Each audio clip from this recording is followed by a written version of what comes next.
Good evening, everyone, and welcome to the May 20th meeting of the Village of New Paltz Planning Board. Tonight, we have some administrative business, followed by one public hearing and two small application reviews.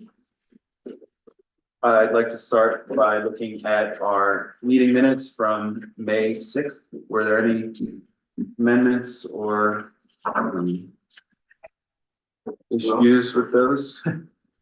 No. In that case, could I get a motion to approve the May 6th meeting minutes?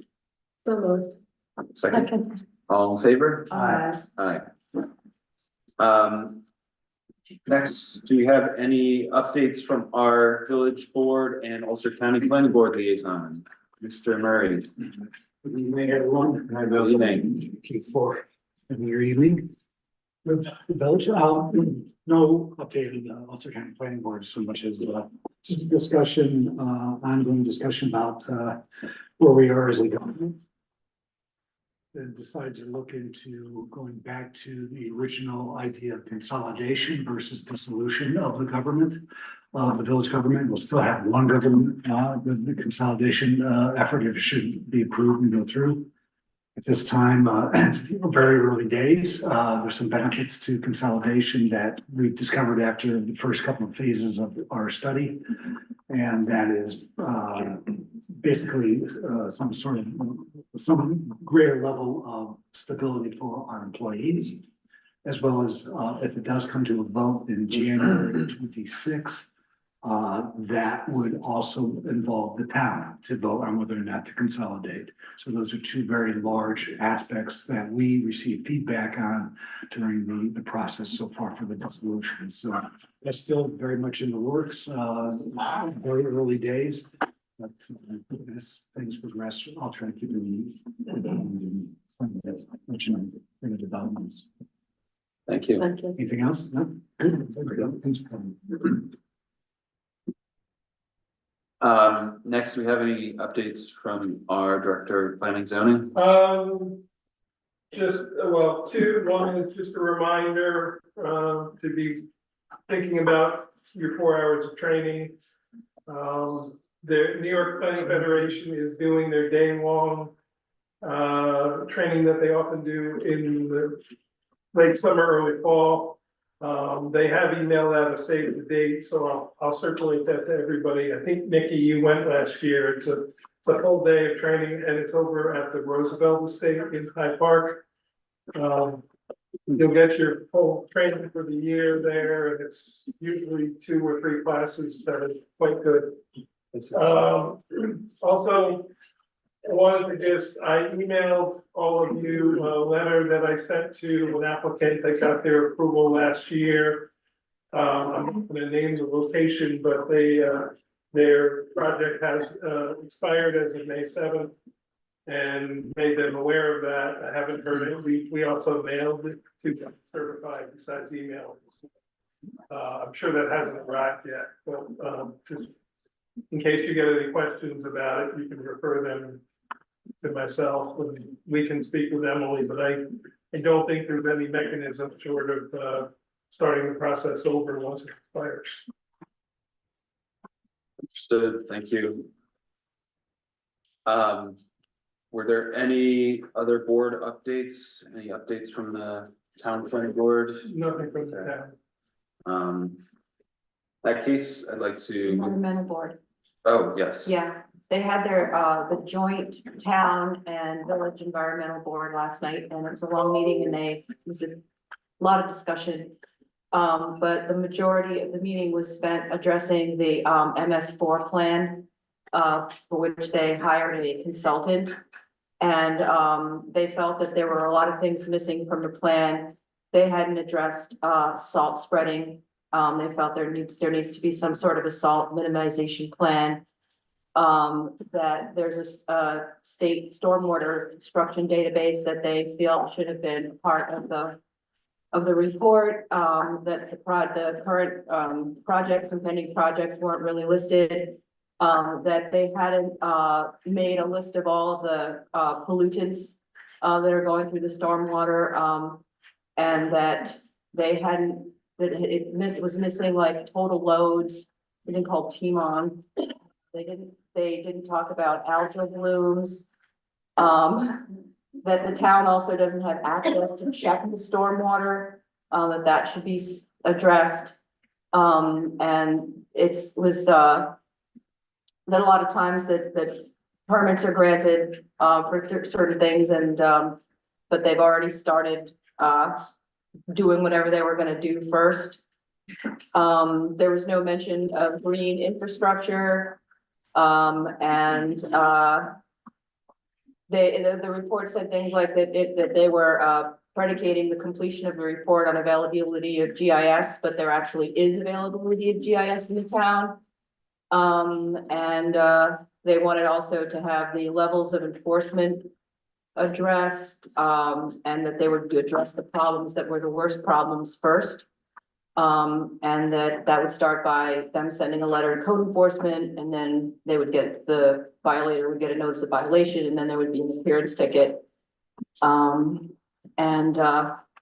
There was a lot of discussion of that and of the cutting down trees.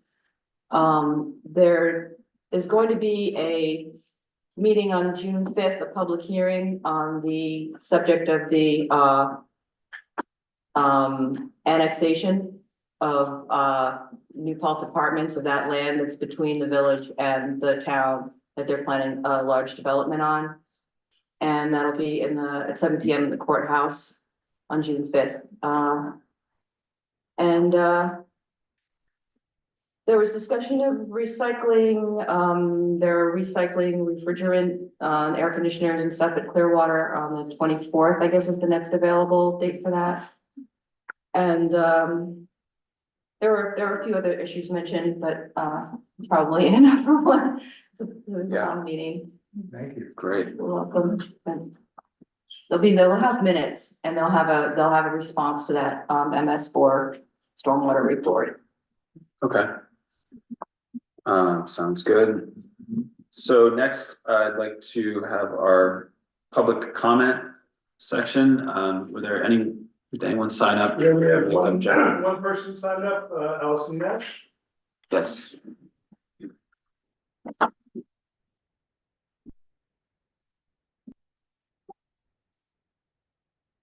Hello.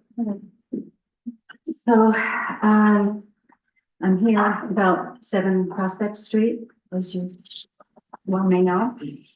I looked at the site plan for 7 Prospect Street yesterday and only saw depictions of the outside of the building with no floor plans. And the structure has changed from what had been approved in the past, so I think that's important. And there were also no plans, on the current one for landscaped buffers. This is of concern to me as I live right next door.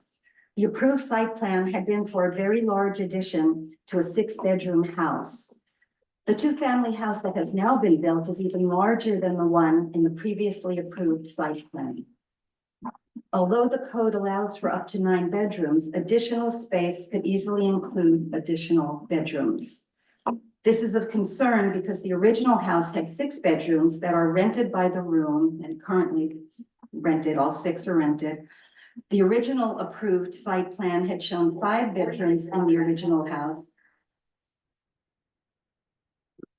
How would the village ensure that there would be no more than 9 bedrooms in the alleged 2-family house? The landscaping is also of concern. Most of the windows of my house face south, and I have been looking at the piles of dirt right next to my house all winter. I know that there had been a stop work order issued for the construction of the addition to the original house. But after it had been issued, truckloads of dirt had been brought to the yard, which were used to fill in the large parking area, and in doing so, increased its height. As my property is downhill, I would like the village engineers to check the drainage of this newly created raised area. Additionally, the huge trucks bringing the dirt left deep ruts in the portion of the yard in between my house and number 7. These ruts have created mosquito breeding stagnant pools that have been there for a while. As I have spoken about before, so many of the family and long-term resident homes on Prospect Street, zoned for 1 and 2 family homes, have been converted to virtual rooming houses. Prospect Street is a vibrant neighborhood with neighbors knowing one another and one another's children. In these challenging times, community and neighborhood are so important. Please preserve ours. I ask that the planning board ask for a site plan for the interior of the 2-family house. Have a plan to ensure that no more than 9 bedrooms are created. Have a plan to ensure that the 2-family house will not be rentals by the room. Ask for a site plan that shows landscaping, including the tall trees and fencing on the border between my property and number 7. And have an engineer check the drainage for the newly created raised parking area that was done after the stop work order had been put in. Thank you. Thank you. Do you want to submit those comments or? Okay. If not, I can get you. I do. Okay, thank you very much. That's all, and there is no, actually, I take that back. Is there anyone else here? that would- Online for application. Okay, so is there anyone else here that would like to make a public comment, general public comment tonight? No, in that case, we will move on to our first public hearing. Could I get a motion to open the public hearing for PB 25-10, 29 South Chestnut Street? So moved. Second. Second, all in favor? Aye. Aye. Would anyone like to make a public comment? on PB 25-10, 29 South Chestnut Street? In that case, could I get a motion to close the public hearing for PB 25-10? So moved. Second. All in favor? Aye. Aye. So, let's see. Moving on to our first application review, PB 25-10, 29 South Chestnut.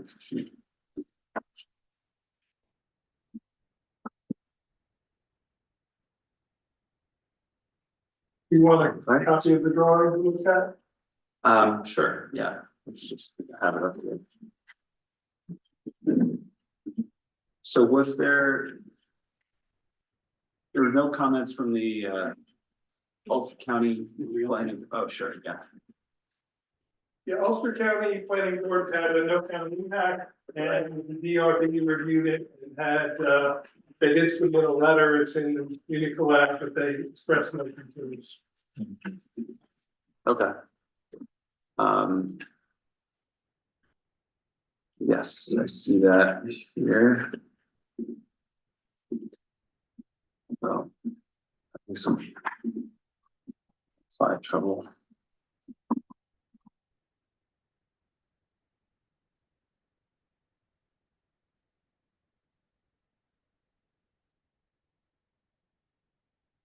So There's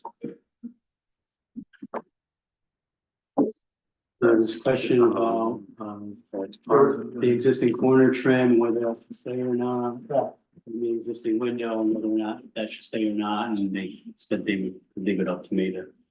How that works out with the. With the addition, currently there's a jog in the building, so there's a corner board. Here. And they came to the conclusion they didn't care if it stayed or not. When I add on, it would be easier for me to add on and have the corner board there. And then there's also a window that'll be removed when I put the addition on, and whether or not I put the window back in or not. They didn't seem concerned about, so. Did you make a decision about the window? No, when I did not, and I didn't know where they were gonna go with it, so I don't know if you guys care or not, if there's a window. It's, for me, it could be advantageous, because I have my lab table right there and it would help me to look out. But it could also be a distraction, so I'm not sure where we stand on it. It would also let some light in, because I really don't have any. The only windows I have are up on the second floor, and they do let light in. But that's mostly on the second floor. Windows are always good. Yeah. So, I don't know how congested it's gonna be with the sign there. I actually have another window, maybe I could even put two there, but I don't know if that matters to you guys or not. I don't think we have strong, I mean, it's a opinion about that. barn, so it was Yeah. really no windows, except there was windows on the second floor. It is nice to have Mhm. some windows. It's much better to have windows when you're inside the house. I mean, Yeah, it's just, it's like, so, the bigger they are, the better it is. for yeah, I mean, boys. I agree with you with houses, but with this, I may have shelving in front of it or Oh, I something see. else in front of it, so. This area is gonna mainly just be for head cleaning and storage of chemicals, so, the windows could work, I just might have shelving in front of them, and in that situation, I could just put up some, something in front of the glass, like privacy screening. Sure. Yeah, I mean, I don't think this board needs to determine one way or the other. If you do it, then it's not gonna affect the envelope of the building or Sure. the footprint. Are there any other questions on this application? We'll be ready to move on to the approval. I have no questions. I'm ready to move on. Okay, could I get a motion authorizing our attorney to draft a resolution of approval for this application? So moved. Second. All in favor? Aye. So that's all for tonight. We will see you next time. Thank you. You want a decision on the windows by next time, or can you leave? Thank you. Is that your copy there? It is not, I will give it back to you, sorry. And I- No, it's okay. Thanks, all right, thank you. Next, we have PB 24-15, 7 Prospect Street.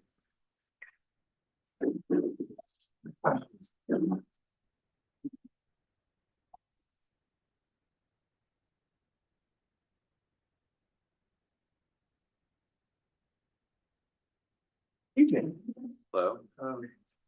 Hello. For the board's input, there is in the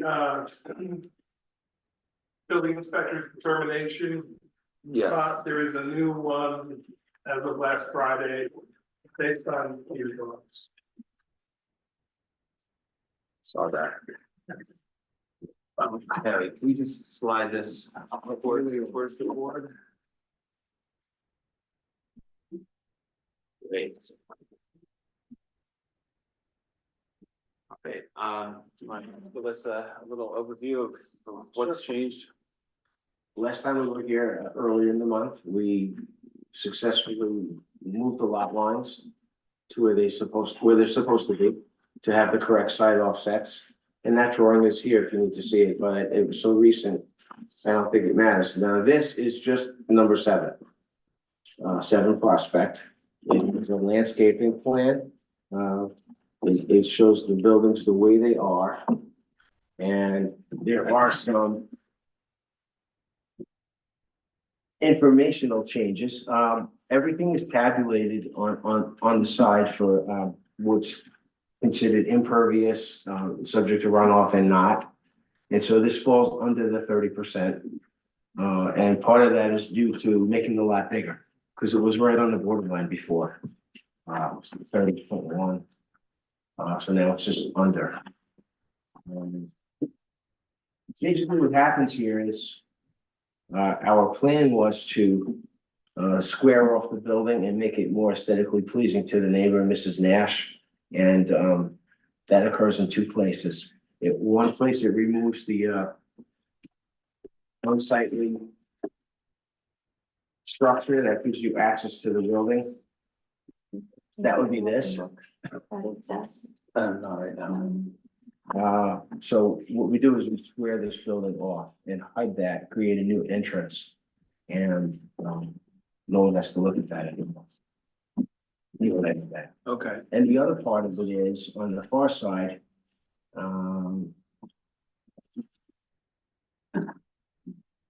Here, we extend this roof line. So that lines up as well. So the two most important pictures right now are, the one on the far side, on the east side, I would say it, and then on that one. So those are the proposed changes in this plan. But I did have a nice little chat with Mrs. Nash, and I heard her concerns before the meeting.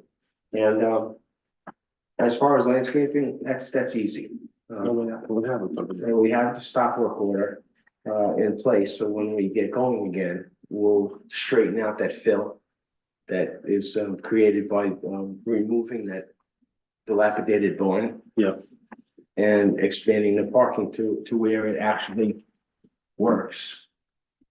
So there are two parking areas. You have a paved area and then an unpaved gravel area behind the building. And then if you're familiar with the landscaping, it just all falls off, you know, going toward the river. It's a steep drop off there. So, okay, so that's gonna be where all the stormwater is directed? 99% of it goes this way. Okay.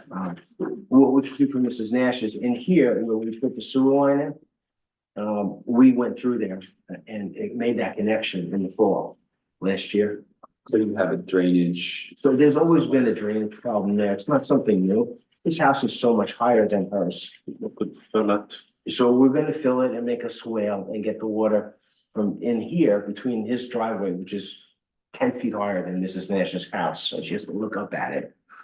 And her fence, we can regrade that, and I'll do that for the next meeting, I suppose, and get that water to come out here. Yeah, That's along the historical drainage route, but over time, it's settled, the waters eroded some of the soil away from that interstitial space between the two lots. And it's a hole. So we can fill it and make a nice swale in the landscape, but it's not an issue. okay, but that's not shown on this site plan yet. No, it's not. Okay. The contours are very slight. I left it the way it was originally intended.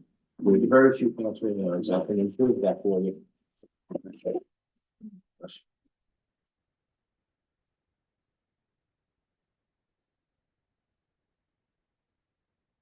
Make that bigger.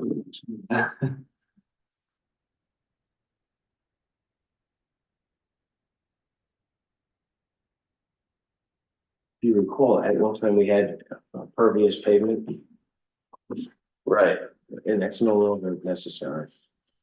yeah, I see that it's right on that 30% limit, which is a little concerning, but the gravel, how are you gonna make sure the gravel doesn't get compacted and? We'll put fabric under it. It'll be in a typical section. You'll put highway fabric under a gravel section. Okay. Yeah, that's really a new fill, so it needs a little time to settle and get recompacted, reshaped. And Mrs. Nash said she's looking at this ugly pile of dirt. And we'll straighten it out when we're allowed to go back to work.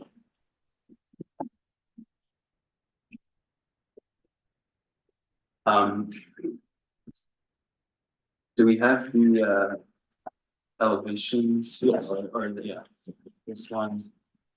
This is the So- plan view. Yeah, I wanted to ask about this, so. So essentially you're not making any. Proposed changes to the building, you just wanna extend the roof line out. In this section. Right, because the old, yeah, the retaining wall is pretty close in here. There's really not a reason to extend the building, create a new foundation for 1'10" of building, when the other roof lines are exactly in the same place. So it would just be candidly, you know, the extra 1'10". And that would, you know, have a gutter and carry that water to the street or to the rear yard. So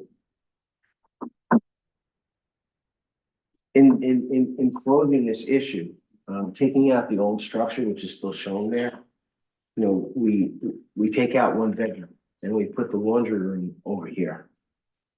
So that the laundry is now in the basement. So now. Is there a floor plan that shows that?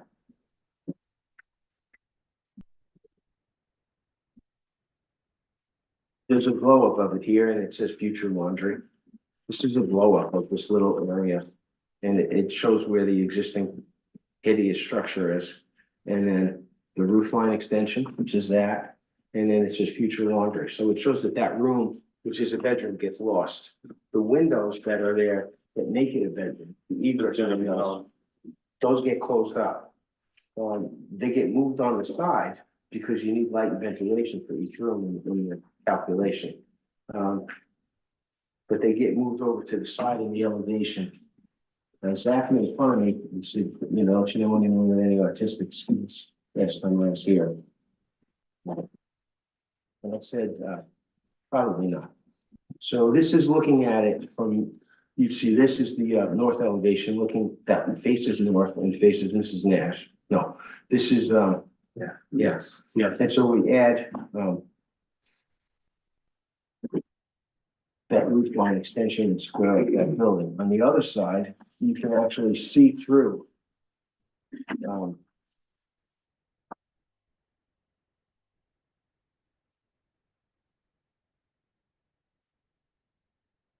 And see a proposed doorway into that newly created area where the roof is extended out. That structure is extended full length with the new foundation. And this door is basically showing where it is, just so the board can see it. It would probably end up right in the middle of that post and look like heck for this meeting. So I wouldn't put it there, but it needs to go over more. Sure. So this is the extension of that roof line, and then this building gets a whole new foundation.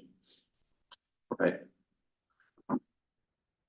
And then the windows that were on this side and in the back get carried across. I know I have a little bit of homework to do on the grading plan, so tell me your thoughts. If I, Yeah. so I need to be reminded that the original site, I remember we had a discussion, it's been a while since we looked at it the first time. I remember we had a discussion about the number of approved bedrooms in the Yes. existing structure. There was a discrepancy whether it was 5 or 6. We landed on it was 5. It's currently, as we stand right now, 6, but with this application, it's becoming 5. Yeah. So And the existing site plan that is the current construction was the approved site plan is 5. right, and but the newly approved site plan is 5 bedrooms. Correct. And then in the second structure is going to 4 bedrooms, and that's the 9. Is it possible I saw somewhere on here that says that it's 6 plus 4? or- It was 6, and then that room becomes the laundry. Yeah, okay. It was, so it is 6 physically right now. The approved site plan was for 5, Okay. but that site plan hasn't finished being enacted on. So I would assume with this site plan, you guys would go back to the 5-bedroom that was approved. And that site plan, you said is not finished and enacted on, but it will not be. It will not be, because this is going to, the new one will replace the, but there is an approved site plan, but it never got to the state of having a certificate of occupancy because of the incorrect building, got a stop work order. Yeah. That's what caused it to come back for an amendment to us. So physically, right now, it is 6 bedrooms, but the approval is for 5, Yeah. and the new plan would be for 5. And then there was a basic floor plan in the original drawings that were approved originally. There, because there's additional small areas of construction, I think it would be valuable to update that floor plan to include the new areas. that But are the being new, built. the new area is not a living space, it's exterior. And when we talk about enforcement and, Yeah. and any kind of questions around the number of bedrooms, because you're at the max number of bedrooms, I think it'd be important to demonstrate that in a simple floor plan that confirms that, and then becomes both your justification for what you, how you occupy the building, and the building department's, expectations that they could hold you accountable to. Yeah, that's easy, it's no problem. May I? Yes, please. So in terms of the landscaping, that's another thing. So we approved the original landscaping and now we have landscaping on this drawing. Just so we're, because I'm not cross-referencing the two. Is it exactly the same, as the approved version? No, there's more trees there. More, or, because I remember back when They don't want there was that first many one, more, and then we wanted less. I put some in the back. I know that, I want to know that your I put some in the neighbors. back on the hill here. Okay. Oh, on the hill in the back. But what I'm referring to is the trees that come on the north side, closer to Prospect. The 9 trees, those staying the same, the fence is staying the same. That fence and those 9 trees. are That's still the there. same. Okay, because we had gone to a plan and then came back to another Yeah, version. exactly. So that's the version that's currently in your. okay. Those So just 9 so we are don't the have Still to- here. I added these 6. These 6, they just show the. And these are already in on 5. Okay. And then, of course, there's that question of grading that makes that landscaping possible ultimately, makes the, but also has implications for the drainage. Yeah. We had originally also had the engineer look at whether it was truly going to reduce runoff to the north. The original determination, again, I'm doing off memory, the original determination was that the plan was going to reduce runoff to the north, which is a problem for the neighbors, That's correct. because of the difference in elevation. Yep. When you finish the work that you said you were gonna do It'll to be a demonstrate square, the yeah. exact new plan for that, if it's any different, we should also have that looked at by the engineer. Yeah. To confirm that it does better, not even just no harm, that it does better because it's a problem, and it's a problem that affects the neighbor. So that's, Good that's suggestion. something to make sure we do.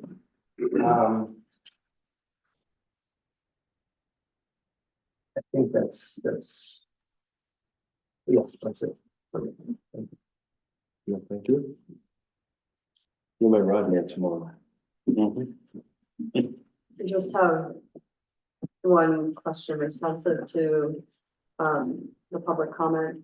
I think we've been through this, and this is sort of legal question a few times recently and in the past. And under the village's rental laws, we cannot impose a prohibition that we can't rent by the room. Is that correct? Great. Okay. That was my question. Thank you. So what Ms. Nash wanted was to know that it was a family neighborhood, it would remain intact with the same character. And if you could try to rent it out long term, rather than to students, that would be the home run. For the new construction, well, that's what I did in 5 Prospect, and she knows that. Yes, the builder. Okay. Yeah, I think. I do think the section that is replacing the cellar access is a big improvement. I'm still unconvinced by this just little bit of, extending the roof. I don't really think visually it's going to change much about how the building looks from, from the south, from the road. But, I was hoping that there would be some more, creative solutions here. I'm just, not sure what the best option is, but, I don't. I think from the highway, you can't really tell. It looks like the same house, because it's all in one Prospect Street. Yeah, from Prospect. It's all in a straight line. I mean, It's When I'm if you're over Mrs. by the bus Nash, you're the station. only one that can tell. when I'm over by the bus station, looking over there, Yeah. I can see it, so. And which, level are you talking about, Zach? You're talking about the south elevation and the fact that this segment right here is set back a certain amount. Yeah, maybe. So that they've made, or they've made the roof line a line, but there's still So, yeah, that's, the roof's gonna stick out a little more. this is the south. Yeah. Yeah. But that's other than And this is that, existing, It's all pre-existing except for the, and they're not and proposing you any have to- changes to these walls. there was a chimney there. A brick chimney, Yeah, the chimney was that was removed, in which is bad the, condition. Alex requested it to be removed.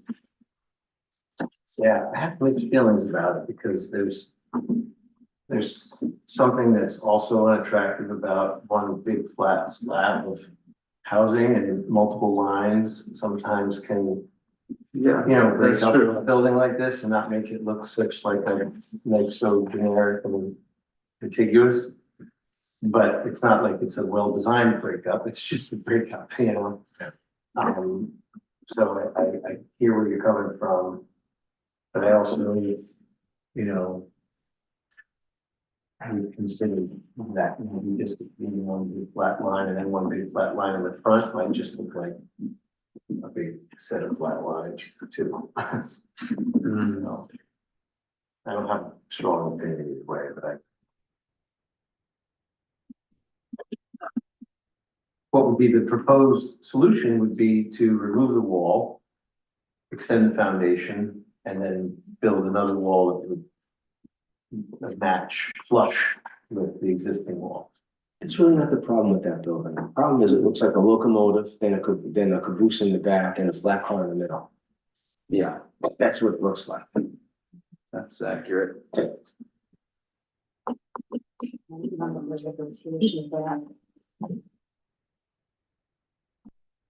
Would be serendipity. It's not deep. Did I say something magical? I think from my perspective, I'd like to see the complete plans, with this feedback, the grading, the floor plan, the site plan, kind of. That's all engineering, and I'm gonna get that right. This is something that I played with. I put a gable on that at one point.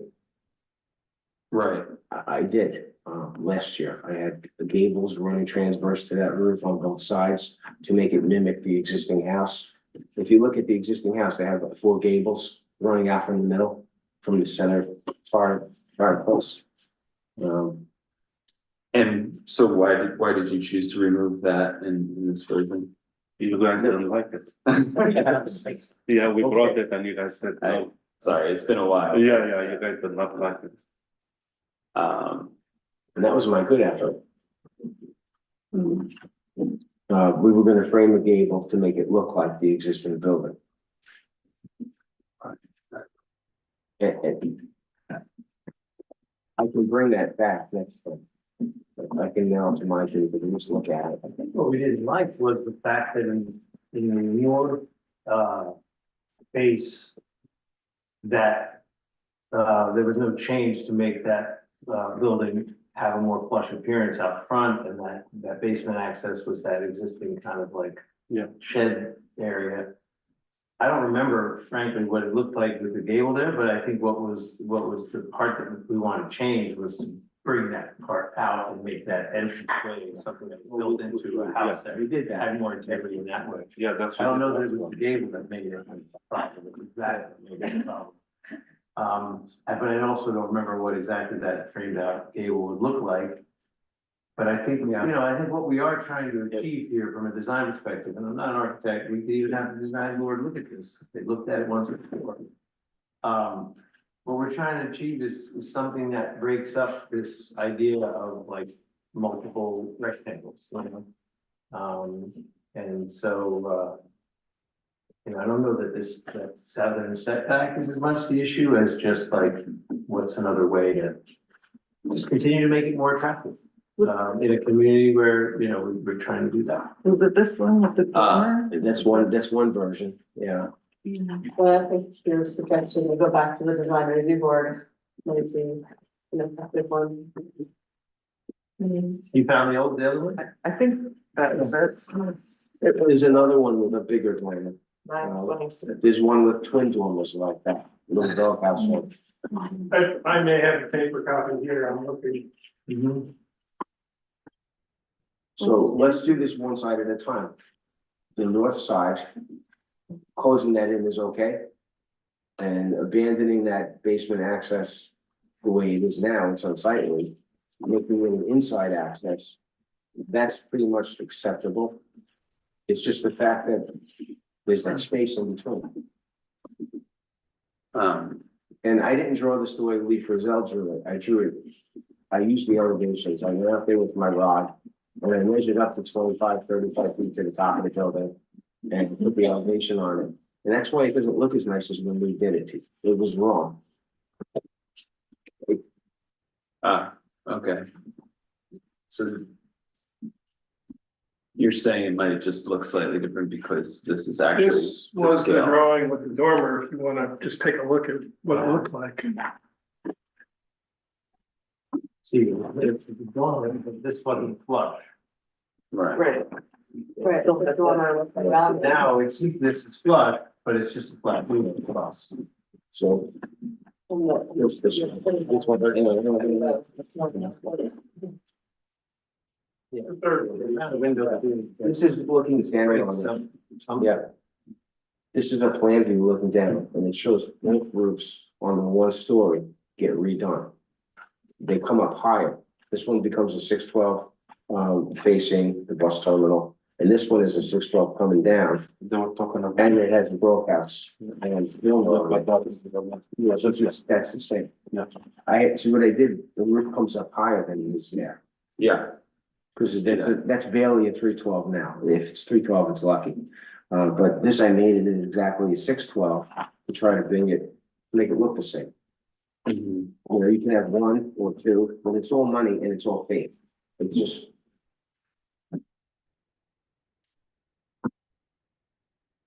Windows really do make a building.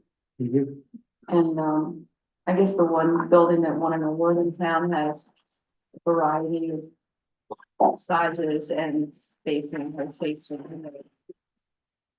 I close it out? Yeah. Maybe, I don't know. But, So that was the one that throws, and you can see behind here, it's the dotted line. Comes down and shows that what's going on behind it. So it's a 612 coming up on one side and goes down as a 612 on the other side. And it ties in at that same height. But that's all you can do. yeah, I mean, honestly, I think that might look better here with these changes. I don't know. But if you I do it, mean, I would like I to would go like back to to see the. that, yeah. we're gonna lose the Yeah, window, then the it's an second It's on floor. the back. Yeah, in the back, the second window you're gonna lose. Yeah, there is a conflict on the second floor with that window. Yeah, the window on top, we're gonna lose.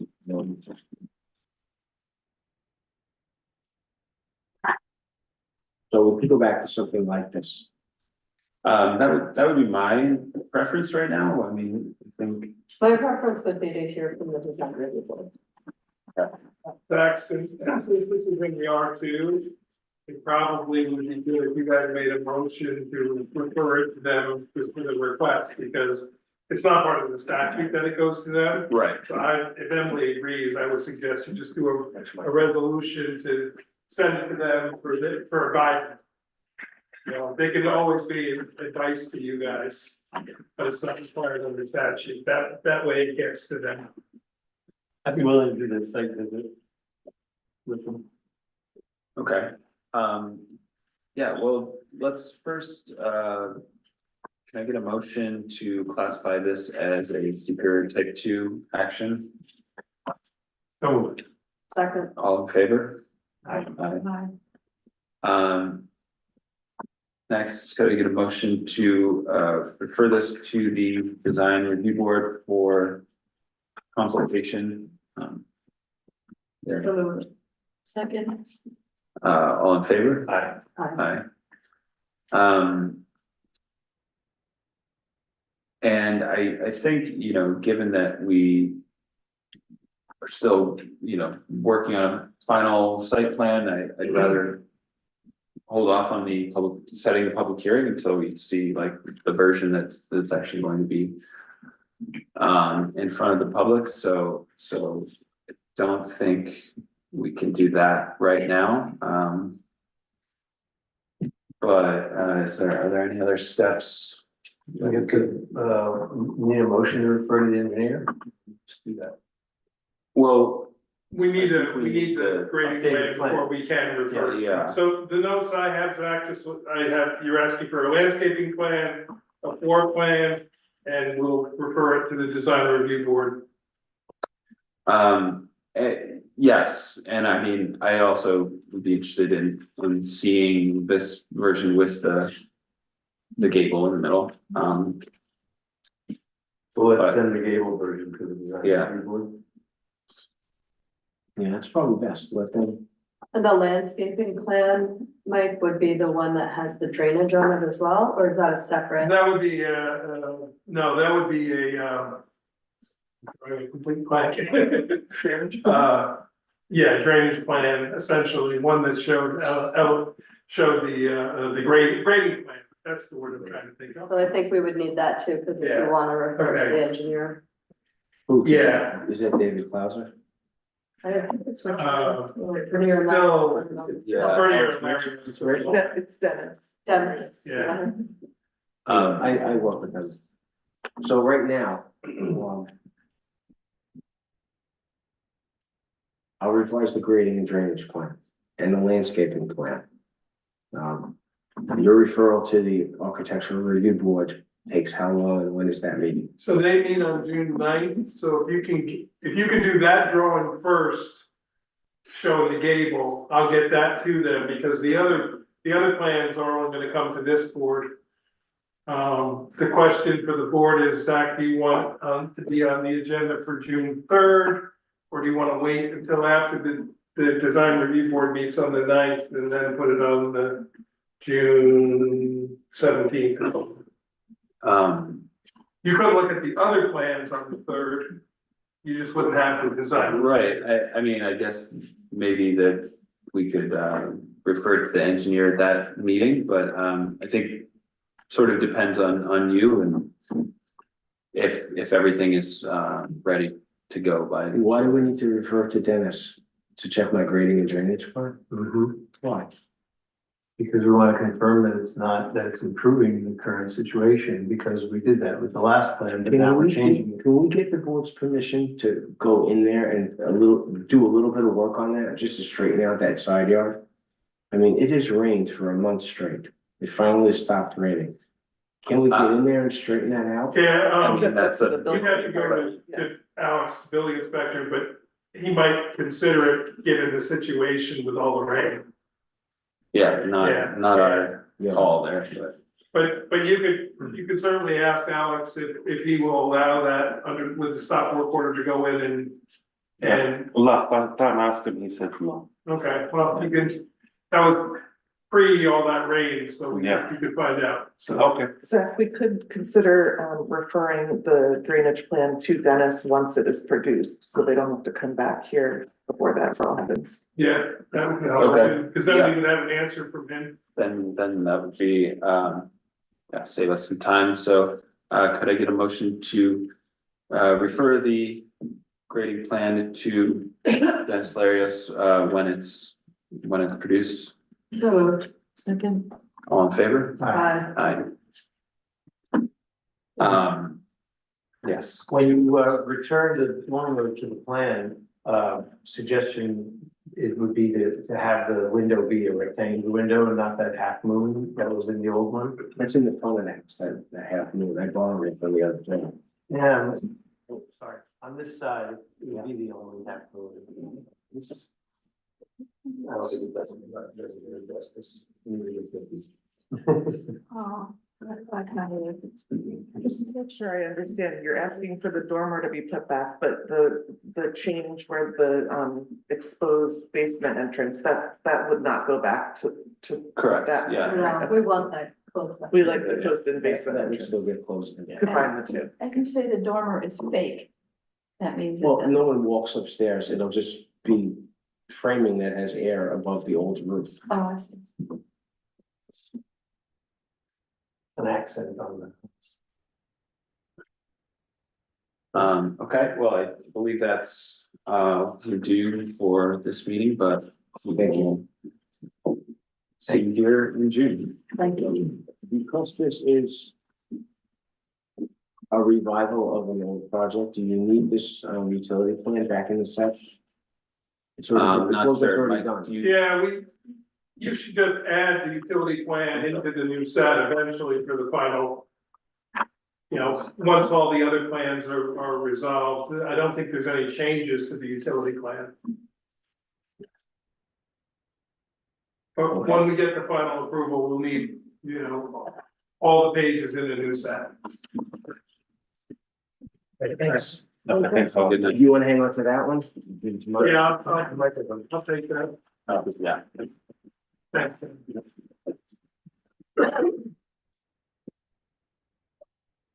Yes. And then do you have this in electronic too, that you Oh, yeah. can email? That'd be great, thank you. Will you be out there anytime soon? If when the design review board schedules the site visit, they will coordinate that. I'll make sure to let them know when I send you the referral. I would. Alright, fine. Thank you. Thank you. Could we have PB 2407, 147, 149, and 151 on Chestnut, please? Hello.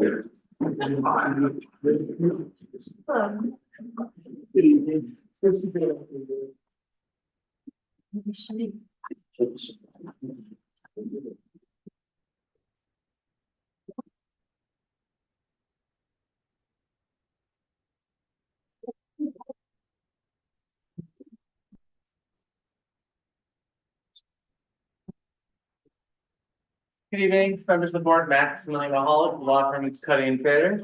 Nice to see you guys. I'm joined here this evening with our project engineer, Mike Bodendorf, and our project architect, David Burke. And I want to see if we have anyone else. Looks like we are set. Sark was on, but you might Yeah. have to jump off. Or I think he has some connectivity, but I've been in here, I'm logged in, can you accept? You see me there? Yeah. Oh, this might. Oh, no, this is the design review group, sorry, can you find me? Go ahead. great. And while David is getting the Zoom set up, we also have hard copies too that we can refer to. So couple updates, we met with the design review board. And that was on May 12th, and they issued a conditional approval to this board. The one comment that they had that was really related to site plan review, we have responded to already. I know those comments came in the last few days and we jumped on it. We updated the landscaping plan. David, I don't know if you want to pull up there or I can show them the hard copy here. I think the hard Right copy on is there. easier because of the way the streaming is in here and the last couple of times it's like a little Little bit delayed. difficult to look at. Understood. So I'm just gonna switch over to that. Yeah. Is there a new landscaping plan? Yeah, we updated it in the last 24 hours. based on the- You haven't sent me an electronic copy, No. okay. Making sure I didn't miss an email. Understood. Alright, so this one was, like I said, was updated in that last 24 hours by our landscape architect. And what they did is they added more screening on the left side of the property along the trail, with the aim of minimizing, light trespass over to the residents to the west. And, just a note, what they did is they added 30 evergreen shrubs and an additional 10 evergreen trees, along with the 6 that were already proposed. And this is also all along with 110 deciduous shrubs. So we had added those evergreen shrubs and those evergreen trees that have year through mitigation along that west property line. David, I'll email it to you. I realize how long it is. Thank you. I usually have it, but we didn't get this time. So we wanted to highlight that addition to the plan. And we will incorporate that into the drawing packet, but we wanted to show it to you guys tonight here. The other item we looked at. The other item we looked at as a team, in regards to the questions that we got at the last board meeting, was this focus on the north wing there. About adding that last, element on the northern wing, turning it from residential to retail. I know this is all grayed out here, but it would just be this portion here. We can pull up that sheet if need be. But the reason I'm still on this plan is I wanted to highlight a couple things here. There's a really small area here for pedestrians as compared to the pedestrian plaza that we added on the south. And the reason is we were able to get that shared driveway to the south, but we had to have an on-site driveway here to the north. And we also needed to minimize the side yard variance that we could get from the zoning board of appeals. So that limited us in terms of the pedestrian space we could have here. So adding retail to the back doesn't necessarily activate any frontage because you just have a sidewalk here. And then you have landscaping and the BOCES property to the north. Another concern we have is that when you're looking at retail, the bigger the space, the harder it is to lease. And the spirit of this code is to have a really active frontage along Chestnut Street. So we have a diversity of retail sizes right now between 6 spaces. And if we were to convert that 1-bedroom apartment into retail space, so what that would do, it would increase a retail area on that end from 1,977 square feet to 2,800 square feet. It's a significantly larger space. And we're concerned that if we have a space that large, it's going to be harder to lease. We see just to the south, that project there, the Agway redevelopment, they are actually proposing to reduce some of their retail because they face leasing difficulties. Another thing we looked at was, well, instead of having a large retail space, what if we subdivide another additional retail space? But the issue with that is it increases our parking requirements. And because the code has a separate provision that requires parking per commercial establishment. And as you guys know, we've worked a long time with you guys to make sure we've crafted the parking to make sure we meet the requirements of the code. And then another concern then is we'd be losing that housing unit in light of the housing burdens. We're concerned about losing housing supply in the village. But we do want to really align with the spirit of the code, having that really economically vital frontage along Chestnut Street. So David prepared some renderings that I'm going to flip to. Here are the renderings along Chestnut Street. And you can see the extensive retail, all the different spaces we have, all these, I'm going to call them floor to ceiling windows. You add that with the plaza, with the plantings, with the bike infrastructure. This is really a pedestrian oriented, vital commercial plaza. And then just orient myself. So the space we're talking about here is your bottom right. That's the north wing, if I'm looking correctly. Yeah. And that area, it's opposite landscaping and opposite the BOCES property. But so it's not really part of that Chestnut Street frontage when you look at the huge length we have here with all these different storefronts. But we still do have retail on both sides of the corner and leading down a good length of that northern frontage. So we still contribute to that whole spirit of this NBR district while still maintaining the housing supply that we're trying to add to. And then one other item of concern we had is there's a service entrance at the end of this wing. And we'd rather not have that service entrance going out west towards the residences and the plaza we have proposed in the back. And it would be a stronger location on the north end of that wing.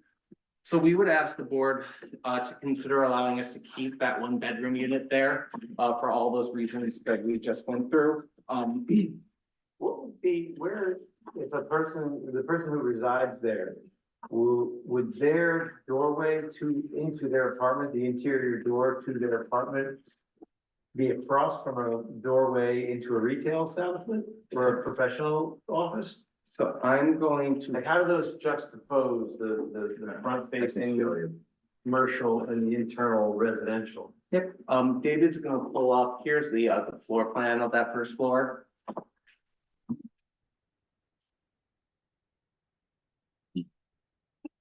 So that's a private corridor, dedicated to residents on the backside here. And It's retail, also the and service entrance. It's all, well, no, it's only an entrance to the residential portion. Okay, it looks like that's the service entrance that you just pointed out here. That was. It is. Understanding too, is that they might utilize that for And, service. and they may utilize that for service, but that's not been developed yet, so we should talk about that. At the moment, from what, we plan is that all services come in through the front doors. Okay. Well, we should figure out what it is you're doing, because you just said that this, or Matt's just said that that is the service entrance. Right. And if the service entrance is not there, we need to know what you're planning. We can get that clarified. Yes, that was my understanding. That was one of the concerns we had with that. And then more broadly, I know there was that conversation about the mix of retail and residential. Just to note, we have 8,700 square feet of retail in comparison to about approximately 24,000 square feet of residences on the first floor. So it is a pretty good ratio of retail to residential. And this was also a significant increase. We originally had 7,400 square feet of retail, and then you'll remember we expanded the building to the south, so we have so much more frontage. And so we feel really, I was just gonna say, we feel really good about the amount of retail we have proposed. But we're happy to talk more about this with you guys, but we just wanted to kind of highlight some of the strengths of this proposal. and so the retail space, you know, to the east with the residential to the west, that hallway, they're kind of two separate envelopes. So there's no entrance or egress from the retail space into those residential areas. It's like a wall, That's the way it's planned at the or moment. you entering your apartment and you're looking back and somebody's shopping for groceries behind you. See, that's not the intent. Yeah. The intent is to keep the retail separate from the residential. So that would be not even probably then a glass wall. It would probably be No, that's a framed wall. that would be a CMU wall, be a fire stop, wall. So it almost feels like a different, you know, like a private section for residential and a separate section for retail, just sharing a wall. That's right. I mean, you wouldn't want the two mixing. No, that's why I'm asking. Not at all. And if there was a, let's see, hold on. Yeah. We go down to the front entrance. I believe the only place where you have the opportunity to enter the retail from the residentials at the lobby. So it'd be right in here. So if there was, say, for instance, a gym situation where it was shared with the residents. Yeah. You might put it here. This should all be caveated by the fact that, we don't have any retail tenants. Of course. And that's a big unknown, right? So the idea is to kind of designate the area for retail outside of residential. And then when we have interest, negotiate, the tenant's size. I mean, we could manipulate the size of these retail spaces slightly, so that it makes it beneficial for the retailers. I mean, it's difficult to get retailers, in spaces like this. The plaza you're talking about, that looked like representations of like, tables and chairs or something, is that if you go further? I think Further that's to the north. south, the tables and chairs that are. So these are, we're suggesting benches, so that folks can sit and relax and kind of sit and stick, as they say. And the deliveries would come into past that, they would go across the pedestrian plaza into that door? That's right. If, you look at any Main Street, retail outfit, any of New Paltz Main Street, Beacon Main Street, you always deliver from the front. There's never any rear access. It's not like they have the opportunity for a loading dock or anything like that, like a big box store. You usually come in the front door. Well, I know I was one of the voices that might have been pressing on the consideration for that corner, and, I totally understand the considerations and you know, just seeing the continuity of what the residential row looks like there and knowing that it's almost a separate envelope from the retail, you know, I don't think it looks as, maybe it could have been more attractive if it were glass and continued, a commercial look, but if it's that many other implications for it, I think the applicant can make that choice. Yeah, I agree. Yep. Also.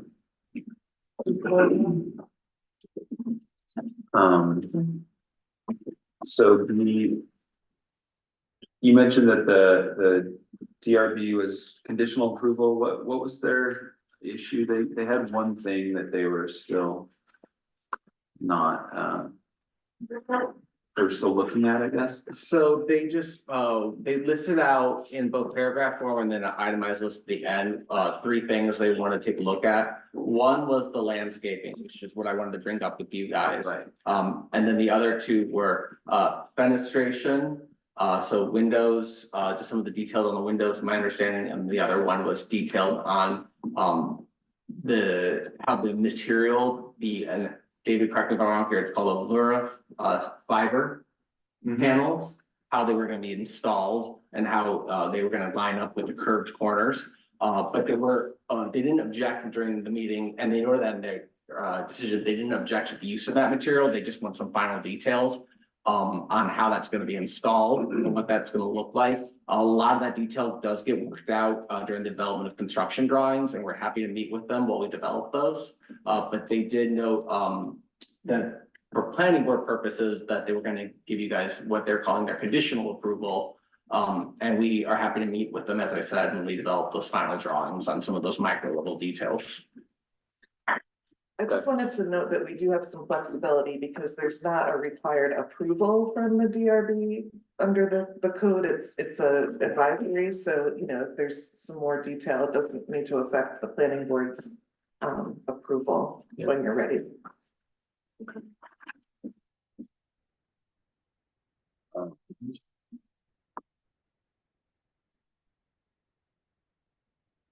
So one of the other things we talked about in the previous meeting was the conditions that will trigger paving land bank spaces.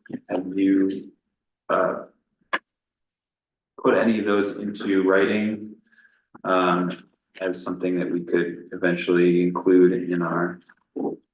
Yes, so we met with your council, as authorized by this board at the last meeting to reach out to your council regarding the discussion on what conditions might look like. And as part of prep for that conversation, we looked at, different examples of what communities do for, utilizing the land bank parking. What does that trigger? Typically, it's a observation by municipality, so say your building inspector or code enforcement officer, noting that there is an apparent, lack of demand for parking at a site based on documented evidence. And your building, so typically it would be your building inspector, they can make that official determination that part or all of the parking is required. And then that would start you on a type of clock to get that built out. On the flip side of that, it can also be the request of the applicant if they think that there is more parking needed based on the tenants they have or based on the patterns they're seeing, they can make that request to your building department, and if approved, then you start that clock as well. I know there were also discussions at the last meeting regarding how long that clock would be. So typically we see about 6 months for everything, but when you think about what's involved, it's making that request, pulling the permits, getting bids out, getting the drawings developed, then doing the actual work, and then you have weather. I know there were some, so typically the 6-month custom is what we would like to comply with here, but I know there was some comments about, well, what is that length of clock and is that the right length? So something that kind of gives some teeth to the village could be, and what we've proposed in our email correspondence with council is I'll call it a sub condition, a secondary condition where, say the building inspector says you need more parking now, then we have a 30-day initial clock to make the permit application. And then you have 6 months from the determination to actually build it out, just because with weather, as we know, sometimes construction takes a long time. But at least, we're on notice that we have to get the papers filed and we have to be working with the village to get it built out. Yeah, the examples we looked at really left it to the discretion of the officials, whether in different communities, sometimes it's the planning board that makes that decision or the building department, so I'm not sure. 6 months seems a little long to me, only because I think if we need it, it's gonna be because we've discovered it's a more urgent necessity. So, maybe, and I'm just thinking off the top of my head, maybe there's two different types, like if the building inspector says you need to build parking now, then it's a 3 or 4 month window versus if the applicant comes in or if it's a new business, then perhaps the length of time could be longer, But what I'm happens concerned if if it's it's like an- November, right? Like if the need is identified in November, then you can't do it for 6 months, right? you could, well, that's true, you couldn't get pavement in that 4 month period. My stepdad drove a cement truck Yeah, growing up and he didn't work all winter. I was very jealous. no, and the asphalt plants don't open up till April, point well taken. Oh, he worked all day in the summer. I mean, I'm not as concerned with the urgency of it, like, it's not, I don't anticipate we're gonna have some sort of parking emergency that we Okay. gotta build spots within days or months. Yeah. 6 months felt reasonable to me. The question I had, 6 months feels reasonable to me, I'll just say. The question I have is, it seems like the criteria for requiring it or electing to do it feels very anecdotal and like observational. I'm not suggesting that you would have like daily parking data for extensive periods of time. But I would suggest maybe something like, hey, it's looking like we might have a parking problem. Let's collect a period of data to prove that. Yeah. And or put the onus on you to collect the period of data to prove to disprove it. Well, bear in mind, the building inspector, if it's in the condition, at any time can just say, with or without data, can just say, you need to build X number of spaces within this period of time, if that's kind of agreed to. Without any, they can just decide that as the building inspector, at least my understanding. But if that's not the spirit of what this board is approving, because this board would prefer not to have additional Agreed. asphalt. So I would not, that may be what the building inspector does or can do, but I would rather not have that be the Yeah. takeaway of the resolution. I'd like the resolution to say, we all agree with the spirit of the design that says that we want to leave that space land banked. However, at the discretion of the building, they could collect data to prove that they need to open up the spots. Or at the request of the building inspector, they could have to collect data to demonstrate the need for those spots. Max, And then did it you would see- trigger the 6 month build. I prefer the data driven. Did you see any examples, Max, of data driven or? So the examples we've seen so far have been pretty standard in that it says building inspector or in some municipalities planning board, if they feel that there is a issue that they can require the parking or part of that parking to be added. I would say typically a condition like that puts more onus on us because it doesn't, there's nothing to refute with data for us. We gotta build it, but we are open to that type of condition. Because, if we were to spend money on studies, spend money on building, we'd rather build it out, but we don't have to build all of it at once. The building inspector can say, well, how much they want to be added. It doesn't necessarily all have to happen at once. Well, I mean, there might be a need for 2 additional spaces, but not all. You're banking 10 or 12, right? 23. 23, right? Yeah. Like, it shouldn't be an all or nothing. And to Rich's point, I mean, I think it's hard to set all the criteria, but I think a reasoned, data-driven analysis will protect all of us and the residents in the most meaningful and least arbitrary way. The two things I'm thinking about, one is it should be a minimum number of spaces. Certainly adding 2 spaces, that's not really gonna gain you anything. So the one thing to think about, and I don't know what the number is, maybe with 23, it's in increments of 6, 6, 6, 6, and 5, or something like that. And one trigger that could come up is whenever a new proposal for a business is proposed, is every business has different types. If it's a restaurant, certainly it's going to be have more potentially clientele than a newsstand or a bookstore or something like that. So I'm just thinking that we have parking tables for the different types of uses already built into our zoning code. So based on when one review trigger should be potentially whenever a new tenant or a different type of use, not a new tenant, but a new use gets established, that it be at least reviewed by the building inspector to say, okay, you're okay for now, or you need to add more spaces based on the overall analysis. And that's where I'm saying it's data driven, because it's the analysis of the existing parking versus the needs of the new use. I think that makes sense. Still dated, but And I've seen that, I've actually asked for conditions similar to that before in other projects, so that is something I think, we have to run back to our team just to make sure, what the language looks like, but I think that we could reach up in there because it gives you guys the authority. At the same time, people aren't spending, a lot of money when they gotta spend more money on paving, but at the same time, it's not kind of just left out in the open, so, I definitely appreciate that comment, Mike, I think that. Yeah, and whatever this board feels, for the initial review, because obviously when this place gets built out residentially, I feel like we should do an analysis of the parking, because more than likely, you're gonna fill the residential prior to filling all the commercial, just a guess on my part. I could be wrong on that, but I kind of hope for your sake I am, because you'll do well with the commercial, but maybe there's just triggers of where it's analyzed.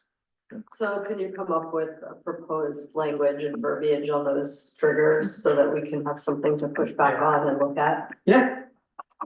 Happy to. Thank you. Okay. Other than that, I don't know if you guys have any other questions. We're happy to answer anything else you might have questions on or want to talk about. Just wanted to talk about some of the other special conditions that we might need to add. Do we have a list of those? Yeah, and when we had our call, we started to go through what some of the conditions were that we had placed on the other North Chestnut projects. Like the agreement for the access to the rail trail, some of those, the standard things. I'm unsure if there's anything specific to this project that the board has identified as far as The only thing that I can think of, Emily, is we definitely need a copy of the shared agreement for the shared the access. shared access Which for is sure. unique Yep. to this Well, project. we had one of those on one of the others, but yeah. Put the site plan back out, which shows it.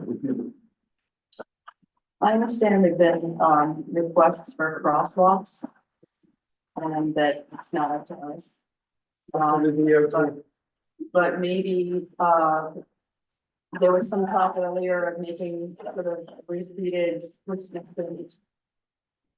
urgent requests for crosswalks to try to expedite the possibility of crosswalks, because there's a lot of parking across the street, there's that church that has a huge parking lot. Sure. You're talking about further down towards. Well, it's not that much further down, it's right here. Where would the crosswalk go to? There's no sidewalk on the other side. Oh, there's not a And sidewalk. we can't Yeah. advertise, excuse me, A private. private part Yeah. of property as parking. Right, no, I Unless they- understand that, but Unless like, they come up with an agreement. just as a practical, just, Yeah. I think In general, the village and the town have asked the DOT to review the entire 32 and 299 corridor for upgrades, so it's in their hands Right, well, I mean. Not particular to this project, but just in general. And is there? Where's the bike lane on this? Is it this sort of dotted area? It's reserved, so it's this. Some of the side of the. Okay. Towards the road. We had it on the other side in the DOT. TOT one, Switch it out. okay. Interesting.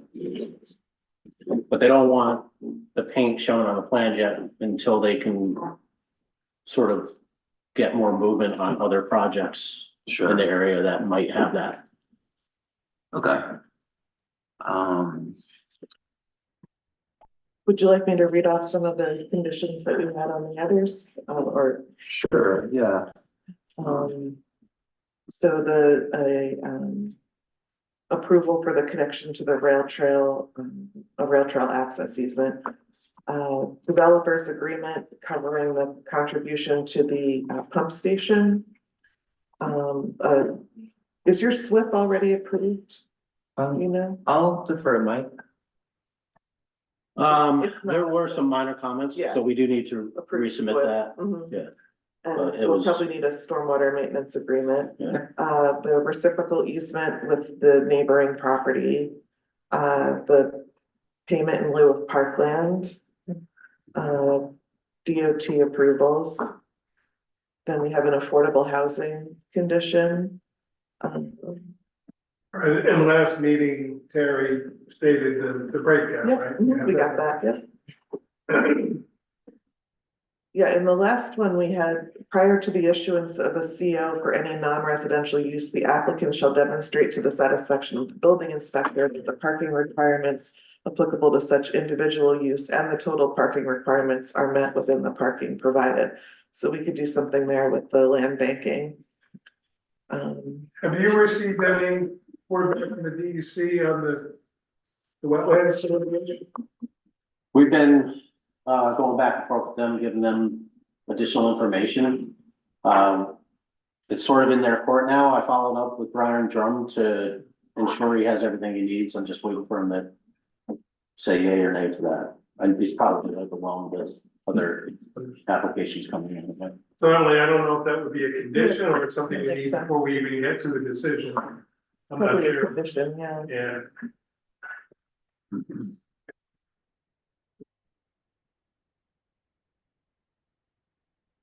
Was there anything specific to the roof, the roof use on this? Because there's a special permit for the roof deck, I believe. Is there any specifics on that? I mean, doesn't that special permit or special use include some hours of operation and some noise condition? I think so. Yeah, And that we, would be my only concern. and we're gonna adhere with all the code special permit requirements for the special, for the roof special permit. And the railing is now 9 feet back from the front, correct? Yep. As at request of the DRB. Right. Whatever the requirements were of the zero place roof deck.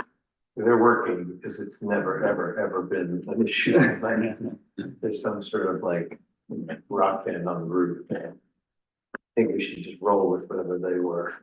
Yeah, whatever requirements that are imposed by any special use permits should just be a general condition that you have to comply with that. It's not like separately, like you don't have to cross-reference them as special conditions of this approval, right? Not if it's in the code, but I think for zero place, they did a special roof. We just wanted some restrictions Yeah. on what could happen up there. In terms of occupancy, I have to refer to it, but it was occupancy. And it was activities, it might even been like, amplified music, I don't remember exactly what it was, but. Was it hours of operation? I think they're Well, making I can go hours. back and Yeah. review, yeah. So look at that. Let's do, and I would say to replicate it just for equity reasons too, there's no reason this one should have a different set of expectations than that one. Isn't this supposed to be a green roof mostly? So there is rooftop I mean, that. amenities for residents, but Mike and Dana, I don't know if you guys want to walk the group a little bit. Yeah, that's all there, but. I don't think we should go back to it all, we're talking about special conditions for the resolution, so back here, Oh, in the back, yeah. in the back. just in this portion. Yeah, on either side, back there. There's some, picnic tables and stuff. I guess, that's what it looks like. Oh, Deck chairs and. Right. Yeah. I think we wanted a condition about the landscaping, for the, across the street.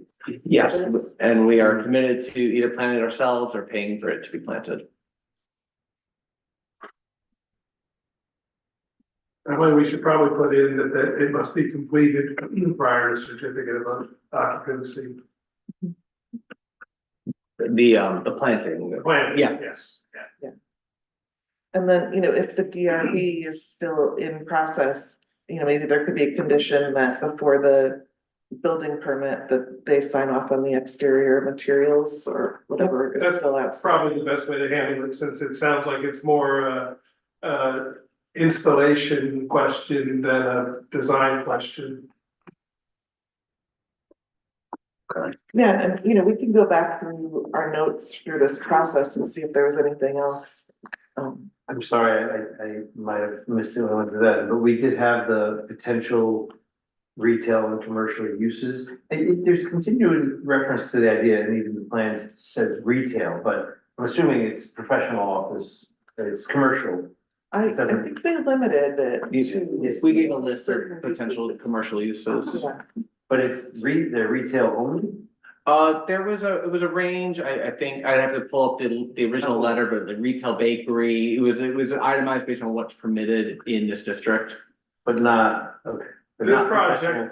project proposed mostly retail, I think actually entirely retail. Yeah. Whereas some of the other projects were split, some retail and some office. Right, so medical office, for example, that's not something that you. So that we're envisioning more retail oriented, traditional retail uses for residents. And you're willing to enjoy. restrict yourselves to that and count on that that's how you're gonna occupy the spaces. It was a very fun phone call on our end, but our team agreed to offer up that list of uses. Okay. Yeah.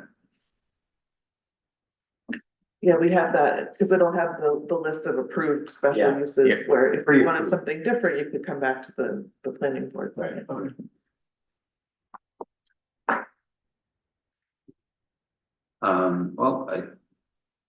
Sounds pretty good to me. I mean, did we say anything on the other projects about bike lanes and painting those when the DOT allows it or gives their approval? That's a good thing to put in, yeah.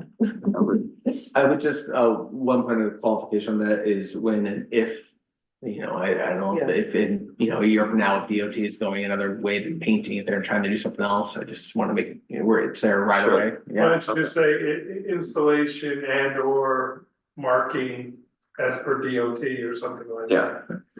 Yeah, as long as the set aside is there for it, we're covered. So it can be addressed as needed.